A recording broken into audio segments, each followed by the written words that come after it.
Two major Trump policy shifts explained in one interview.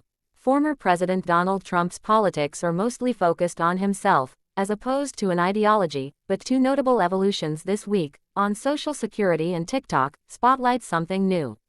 Both Trump and President Joe Biden will look to sell their policy positions now that their general election rematch is upon us.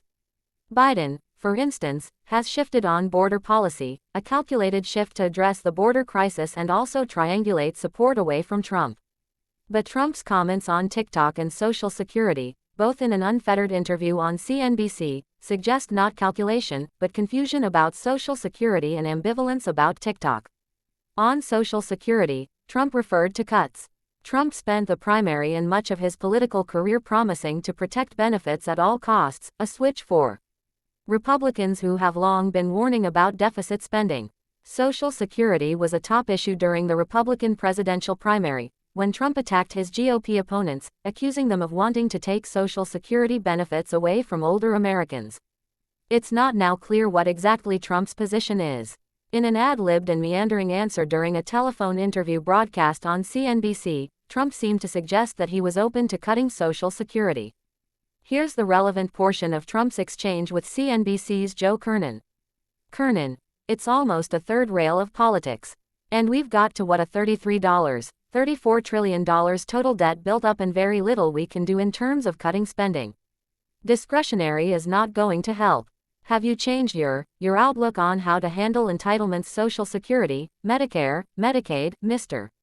President? Seems like something has to be done, or else we're going to be stuck at 120% of debt to GDP forever. Trump. So first of all, there is a lot you can do in terms of entitlements, in terms of cutting, and in terms of also the theft and the bad management of entitlements, tremendous bad management of entitlements. There's tremendous amounts of things and numbers of things you can do. So I don't necessarily agree with the statement. I know that they're going to end up weakening Social Security because the country is weak.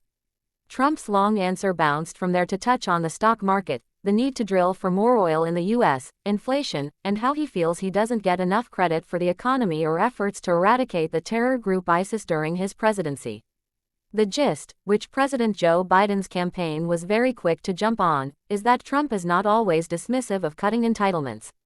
Trump's campaign spokesperson, Caroline Leavitt, meanwhile, argued Trump was clearly talking about cutting waste, not entitlements.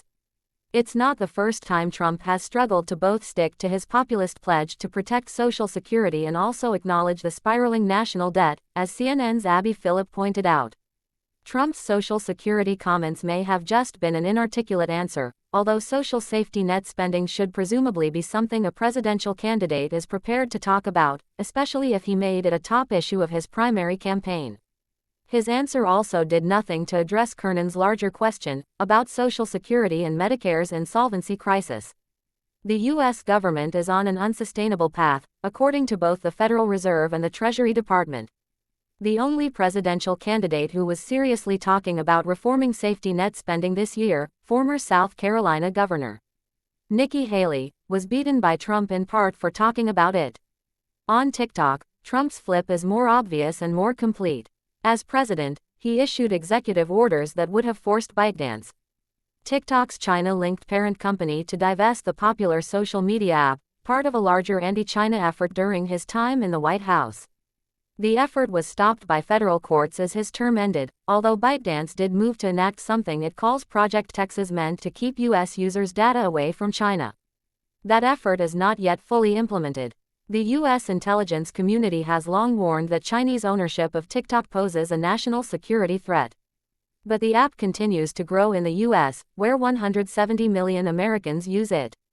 House Republicans and many Democrats are carrying forward with a vote on a new law that would, like Trump's executive orders, force ByteDance to spin TikTok off within roughly 5 months or bar it from U.S. app stores. Trump, however, now says Facebook, not TikTok, is an enemy of the people, and opposes, or at least doesn't seem to care much about forcing ByteDance to spin TikTok off. Frankly, there are a lot of people on TikTok that love it, Trump said in that CNBC interview. There are a lot of young kids on TikTok who will go crazy without it. Biden, meanwhile, has suggested he would sign the bill to potentially ban TikTok, although senators may instead consider an alternative. Free speech advocates like the ACLU have argued banning an app where millions of Americans express themselves would violate the First Amendment. So expect legal challenges if the law is passed. CNN's Brian Fung has a more in-depth look at the proposed bill and whether it would actually ban TikTok. A further element to consider is Trump's recent meeting with the GOP donor Jeff Yass, who has been reported to have a large stake in TikTok and so has a financial interest in squashing the House bill. Yass has also said he is a longtime advocate for free speech and opposes targeting TikTok on those grounds. Former Trump aide Steve Bannon went so far as to suggest that Trump changed his mind on TikTok because of Yass. But Trump told CNBC the two did not even discuss the app. "I met with him very briefly. I made a speech and I said hello to him and his wife was lovely," Trump said, adding that they talked about her ideas on education.